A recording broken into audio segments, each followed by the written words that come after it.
Hey everyone, and welcome to today's Explainer. Today, we're targeting a really specific, honestly incredibly heavy feeling that pretty much all of us experience at some point: decision paralysis. The entire goal of our time together right now is to help you break free from that creeping burnout and the absolutely paralyzing weight of life's complex choices. We are going to completely rethink how you approach taking action. Okay, let's dive into this. How do you actually move forward when you find yourself completely stuck, caught in that frustrating limbo between action and non-action? You totally know the feeling. You know you need to make a move, but the options are just so overwhelming. So you end up doing nothing, which of course only makes the anxiety worse. It's this universal, awful feeling of being utterly stuck. Section 1. The burden of tomorrow and the illusion of control.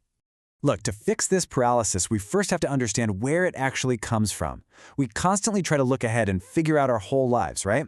We try to predict this massive, unmanageable scale of future events. And let's be real here, humans are universally terrible at predicting the future. Yet we still try, which creates this suffocating psychological pressure today. Just consider these really heavy, rigid burdens we carry around: chronic indecision, an exhausting need for control, a sinking feeling of helplessness, and just relentless overthinking. These are the direct results of a deep-seated illusion we all share: the belief that our lives and the future itself can be under our direct, strict control. When we try to force a completely uncertain world into rigid little boxes, we just freeze up because we simply can't guarantee the outcome. The source material actually gives us a really grounding definition to counter this panic: unmanageability. It's simply the quality of being difficult or, honestly, impossible to control. And here's the key: it is not a personal failure. It is just a natural facet of reality. Things do not always go as planned. Resisting this reality, like demanding that we be able to perfectly predict and manage an uncertain future, that is exactly what causes our freeze response. There's this absolutely beautiful piece of wisdom from the text that addresses this directly. Do not fear or romanticize tomorrow. I mean, think about that for a second. The future does not exist yet. Well, actually, it never has, right? We really have to stop burdening tomorrow with all these expectations and intentions that are literally crushing us today. Tomorrow's going to bring its own gifts or its own losses in its own time. Moving into Section 2, Chronos versus Kairos, reframing time.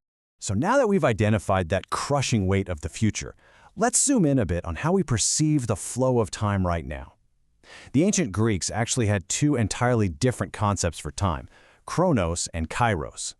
Chronos is what we usually think of. It's rigid, it's your daily schedule, the ticking clock, that panic-driven need for active control. But Kairos? Kairos is entirely different. Kairos is passive. It's all about the experience, the natural flow of existence.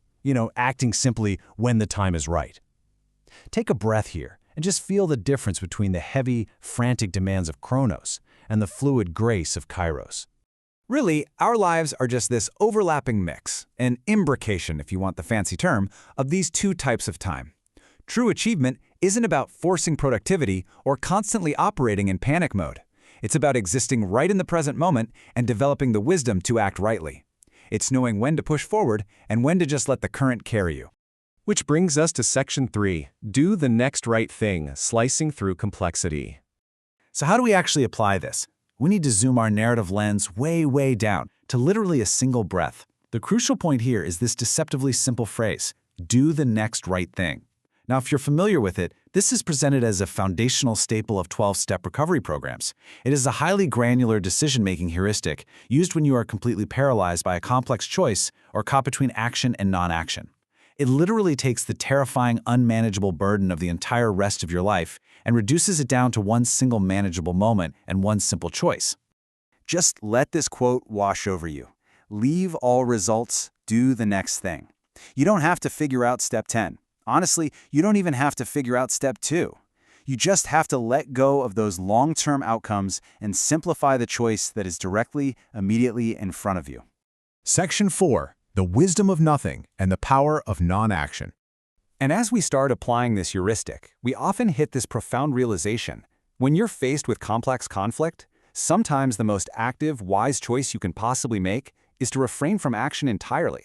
And this brilliantly illustrates the true depth of the concept, because sometimes the next right thing is actually doing nothing at all. Choosing not to act is an incredibly powerful way to align yourself with that fluid Kairos time we just talked about. It is the ultimate release of the burden of control. You just don't always have to fix, meddle, or push. But what does doing nothing actually look like in the real world? It's highly tangible. It looks like stepping away from a heated argument. It looks like setting a boundary and actually holding it. It can be speaking calmly instead of reacting in anger. Or, very often, it is simply saying nothing at all. These are active, deliberate choices to refrain from chaotic action.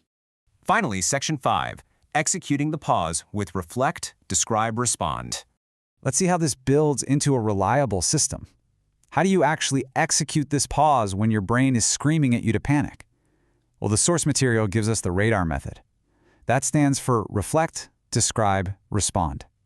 These are 3 highly structured steps you can take the exact second you feel yourself caught in that freeze response or when you feel that sudden urge to react blindly out of fear. Let's break them down real quick. Step 1 is reflect. When you feel stuck, just pause. Examine your current state. Notice what emotions or physical sensations are bubbling up. Ask yourself, why am I delaying? Or why am I panicking right now? And the absolutely crucial key here is to do this entirely without self-judgment. You are just observing what's happening beneath the surface. Step 2 is describe.